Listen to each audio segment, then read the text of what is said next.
সুধী দর্শক আসসালামু আলাইকুম। দেখুন এই যে এটা দিনাজপুর ডিস্ট্রিক্ট ঘোড়াঘাট থানা। এটা কি বলে এই জায়গাটার নাম হলো নিদাসার পোষণে। এখানে যে 71 সালে যারা মুক্তিযোদ্ধা বা বয়স্ক লোক মারা গেছেন তারা এখানে কবরস্থ করা হয়েছে। তো যাই হোক, এটা আগে এই জায়গাটা খুব রিস্ক ছিল। দিনের বেলায় লোক আসা যাওয়া কম করতো, এতটা ভয়ের একটি জায়গা এগুলো। এটা দিনাজপুর টু ঢাকা বা বগুড়া হাই রোড, বেসর রোড। তো আমি একটা মসজিদের কাজে গেছিলাম, মসজিদ ভিজিট করতে গেছিলাম। মনে হলো যে তার একটা দিনাজপুর ডিস্ট্রিক্টের দিয়ে রোডের একটা ভিডিও আপনাদেরকে দেখাই। এই যে পাশে বাম পাশে এটা খোদাদাতপুর বানুজানপুর কলোনি। এই যে আমবাগান দেখতেছেন, ছোটো ছোটো গাছ। এই যে ডান পাশে আবার এগুলো বসত ছিল না, আবার নতুন করে গরিব মানুষেরা জায়গা জমি নিয়ে বসবাস করছে। এটা রং রোড, দিনাজপুর বগুড়া টু ঢাকা। এই সামনে একটা পাম অয়েল পাম আছে, পামের বাগান আছে। এখানে বিকেলে যারা আসে তারা এখানে পার্কিং করে। বিভিন্ন ধরনের ভেতরে দেখার মতো দৃশ্য আছে, যেটা পার্কে থাকা উচিত। এই যে বাম পাশে বাগান, আর ডান পাশে যে ঘরটা দেখেছে যে এটা হলো ফায়ার সার্ভিস। এই জায়গাটা, এই ঘরটার নাম হলো ফায়ার সার্ভিস। এখানে নতুন বোধহয় 5-7 বছর আগে নির্মাণ হয়েছে। এই যে কত সুন্দর ফায়ার সার্ভিসটা। এই যে গেট, আর যে মানুষের বিভিন্ন ধরনের ফলের দোকানে বসে আছে, সরা যাবে। এই যে সেটাই পাম্প, এটাই পাম্প বলে যে পাম অয়েলের দোকান, কী বলে এটাকে, বাগান, সরে যান। আর এটা হলো চলে গেল হিলি রোড। এটা হিলি রোড চলে গেল।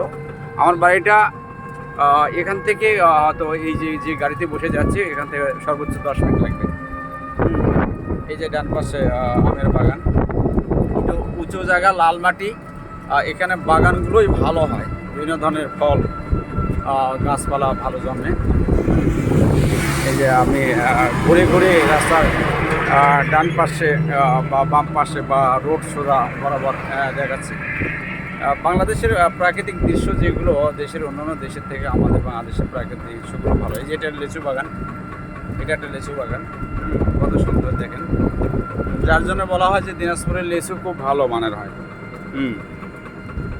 দিনাজপুর লিচু ভালো হয়। এটা দিনাজপুরের ডিস্ট্রিক্টের শেষ সীমানা, ঘোড়াঘাট থানা, গোবিন্দগঞ্জ, পলাশবাড়ি, জয়পুরহাট, হিলি সংলগ্ন এরিয়া। এই জায়গায় কৃষকরা পানির অভাবে মেশিন দিয়ে তারা সেচ দিয়ে রোপণ করতেছে চারা। সবচেয়ে আমরা যেটা প্রাধান্য দেব কৃষকদের প্রতি, তাদের প্রতি আমরা দোয়া করব। তারা গ্রামগঞ্জ থেকে এই খেটে শস্য উৎপাদন করে তারা শহর বন্দরে পাঠায়, বা যারা আমরা শহরে থাকি তারা এগুলো সুন্দরভাবে, যদিও 10 টাকা বেশিতে কিনি, কিন্তু এগুলো যে তাদের অর্জন। তা আপনারা দোয়া করবেন যারা মাঠে শ্রম দেয় এবং চাষবাস করে, তার জন্য ন্যায্য মূল্যে সার পায় এবং সেচ ব্যবস্থাটা ভালো থাকে। আল্লাহর তরফ থেকেও যেন সহযোগিতা হয়, যেন সময় মতো বৃষ্টি হয়, যাতে তাদের সেচের ব্যবস্থাটা কম করা লাগে বা পানি খরচটা কম হয়। সব কিছু মিলে আপনাদেরকে একটা সুন্দর পরিবেশ উপহার দিলাম। দেখবেন সময় ফাঁকে যারা বসে আছেন বা নেট ব্যবহার করেন বা ফেসবুক ব্যবহার করেন, আমার চ্যানেলটির নাম গরিব জনতা 24 এবং ফেসবুক পেজটা গরিব জনতা 24। যাক, আমি আমার বাড়ির দিকে রওনা দেবো। এটা লম্বা হয়ে গেল। সামনে এটাকে বলে দিনাজপুর ডিস্ট্রিক্ট ঘোড়াঘাট থানা TNT মোড়। এখানে আপনারা এসে টিকিট সংগ্রহ করে ঢাকা যেতে পারবেন। এটাকে TNT বাস স্ট্যান্ড বলে। দেখেন সুন্দর, এটাকে TNT বাস স্ট্যান্ড বলে। এখানে আস্তে আস্তে বিভিন্ন ধরনের হাতের কাজের সিস্টেম তৈরি হচ্ছে। আগে ছিল না, লোক শূন্য জায়গা, এখন দোকানপাট, হোটেল এবং কাজের যে একটা সুবিধা, মানুষ বিভিন্ন ধরনের ঝালাই মালাই বামে এই ধরনের কার্যক্রম শুরু হয়ে গেছে। যাই ভিডিওটা অনেক লম্বা হয়ে গেলে রেখে দিলাম, রাখি। আসসালামু আলাইকুম। যারা একটু সুযোগ পাবেন ভিডিওটা কন্টিনিউ করবেন এবং গরিব জনতা 24 চ্যানেলের পাশেই থাকবেন এবং ফেসবুক পেজের পাশে থাকবেন। এগুলো রাখছি। আসসালামু আলাইকুম।